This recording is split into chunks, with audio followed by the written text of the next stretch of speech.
So, this is my first week at home after quitting my full-time corporate-ish job. I'm not sure if most women feel like they need permission to slow down, but I imagine they do, and that's definitely where I found myself. Feeling this sense of never-ending fatigue was one of the main reasons why I felt like this was the right decision for me and also for my family. And first of all, I want to acknowledge that I did not actually quit a super demanding job with absolutely zero flexibility. And I think that's really important to mention because even with a relatively flexible job where I didn't have a strict clock in and clock out time, it was still pretty much impossible to have any form of work-life balance. I actually had a job that was pretty easygoing and straightforward, especially compared to other roles that I've had in the past. I didn't have a strict starting time. For example, I didn't have to start work at 9 a.m. I also very rarely had to work overtime. There was not really a necessity to do that or an expectation to do that in my team. And my workload was actually quite manageable, especially for a full-time 8-hour job. I actually worked in the art world. In customer experience, I was dealing with galleries and also art collectors. And there was even this running joke within the company that there are no emergencies in the art world, and honestly, it's true. On paper, it was actually kind of a great job for me. I love art, I loved my colleagues, the company culture was really great. I actually should have been quite happy within this role. But even with flexibility, I still felt so exhausted all the time. And even saying that now, it feels almost wrong because I know I wasn't working 80-hour weeks. And I also don't even have kids yet. And there were other women who I were working with who were juggling multiple children and also much more senior positions with really demanding KPIs. I honestly feel like I didn't even have the right to feel tired, let alone feeling burnt out. But I was so exhausted all the time. I remember at the end of the day, I would have a shower, which is one of my favorite ways to wind down. And it was always like my body would finally get to relax, like I'd been holding my breath all day without really realizing it. And my life was just a constant stream of tasks and to-dos. And while I realized that my day was probably not as high pressure or demanding as some of my peers, it was still an 8-hour workday. And I always felt like I was behind, not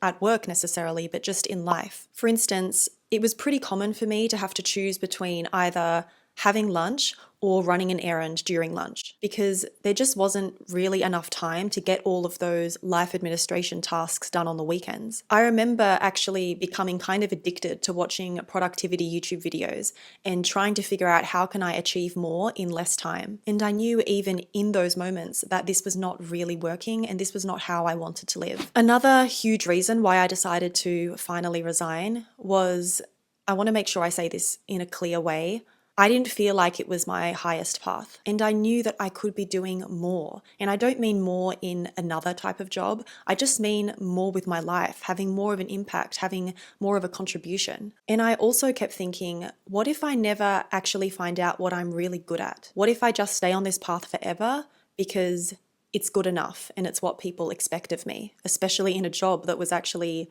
kind of a good job. And please don't get me wrong, I'm not saying that everyone's job needs to be fulfilling and something that they feel is their life's purpose. That is a pretty tall order, and I fully recognize that. But I also knew that if I kept going down this path that I was on, I would never be able to have the opportunity to figure out what I was actually good at. And that was something that I was endlessly curious about, and I don't think it was going to go away. On top of this, I also knew that I wanted to start a family and have children one day quite soon. I really wanted to be a present mother to my children when I do have them. And this has always been a really strong value for me, even before I met my husband and we were planning a family. And being in this job, it kind of felt like I was just going through the motions and doing what society expected of me, because it would be so unusual for a woman to resign from her job before she actually has any children. But is it so crazy that I might want to spend my life differently, to refocus some of that existing time on my current family and my home? And of course, I want to mention that having this desire is probably not practical if you are a single person usually, but my situation was that I was married and my husband was working, and it actually was always feasible for me to take a step back in that way. I just never did it because it felt like such a strange thing to do. So the more that I reflected on this, and I've been thinking about this for years now, the more I realized that women are actually in kind of a crisis at the moment. We have enormous expectations on us these days to have careers, usually big careers, and we're invited to really step away from home life, from domestic life. We're really encouraged to be ambitious and to constantly be striving for more. I know in my last role, that was absolutely the assumption that everyone wanted to advance their careers, to develop, to make more money. And I think this is actually a strategic thing that companies do in a way, because it's a way for them to dangle a carrot in front of you. The prospect of advancing your career and making more money is obviously what makes you keep working harder and harder to advance the company's goals, to help the company hit certain targets. And then what's supposed to happen is they reward you for your efforts. But the trade-off is that you either hit total burnout or you start neglecting a part of your life that is actually really important to you, like your primary relationship or your kids or your friends or your health a lot of the time. And I just don't think we're talking about this enough as women and as a society. I think women actually internalize a lot of these feelings because we're afraid to speak up about this. And in my opinion, one of the main reasons that is stopping women from doing this, aside from financial reasons, is that we're afraid of that judgment. The way that we're currently living in the modern world as women is quietly exhausting us. There's no doubt about it. But most of us are so afraid to slow down, to take that step back. And I think that the main reason for this is that we are completely afraid of being judged by others. We're worried about what people will think of that decision, what it says about us, that we lack ambition, that we're not living up to our potential or up to these ideals of the modern successful woman. I've even caught myself doing this, which I'm completely ashamed of now. When I met a stay-at-home wife or stay-at-home girlfriend or just a woman who wasn't working, I would ask myself, God, I wonder what she does all day with her time. Is she just baking sourdough bread at home and eating homemade jam with it? I don't know. And that's the other problem, I think, with this broader conversation. The only model that we're seeing of people who are stepping back is kind of an extreme example where they're moving to a farm and starting to make all their food from scratch, which is lovely if that is something you want to do, but what if it's not? I know many women in my life who actually, through having conversations, would probably love to take a step back from work and spend more time at home, but they just don't resonate with this profile that most people think of when you think of a stay-at-home mum. And I'm certainly not that person either, which is another reason for why this decision felt so complicated. Where are the women out there who have built careers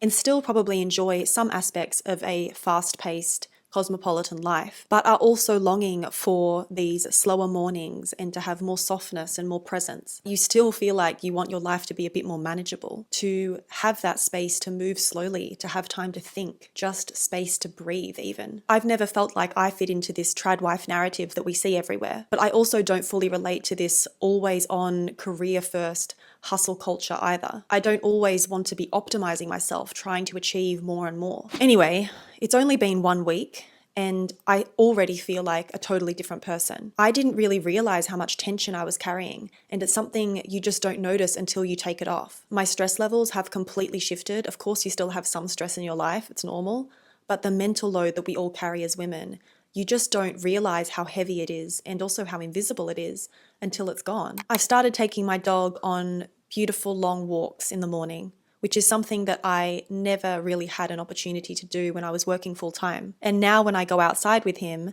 I'm not constantly thinking of my to-do list and running through this in my head. I'm just walking and enjoying nature and not feeling like I need to rush home because I'm already behind on my day's work. And weirdly, I've had this weird burst of creativity and wanting to create something, which is something I didn't really do that much of before aside from my YouTube channel. So I started putting together children's books, which is something I've always loved. I love children's books even as an adult.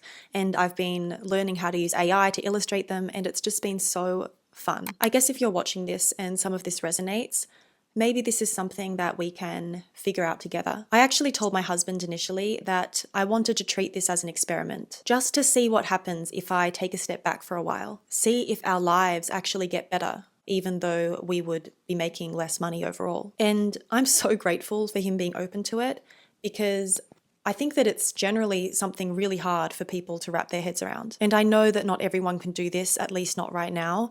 I'm really lucky to have a supportive husband and also the financial ability to make this work for a period of time. But if you do have the ability to do this, even just for a short period of time, you could experiment and see if it's something that could potentially benefit you and your family. I think we've all been conditioned to believe that the best setup for a family is to have two people working full time. But isn't it obvious that this is not really working out for so many of us? We can't really keep going in this direction at this pace, in my opinion. And the more I think about it, the more I think this is really a problem to do with women feeling judged for wanting to have that time back. And they also feel guilt for not contributing to their family in a financial way. But there are so many ways that you can contribute to your family. We don't need to, and I don't think we should be looking at it in such a black and white way.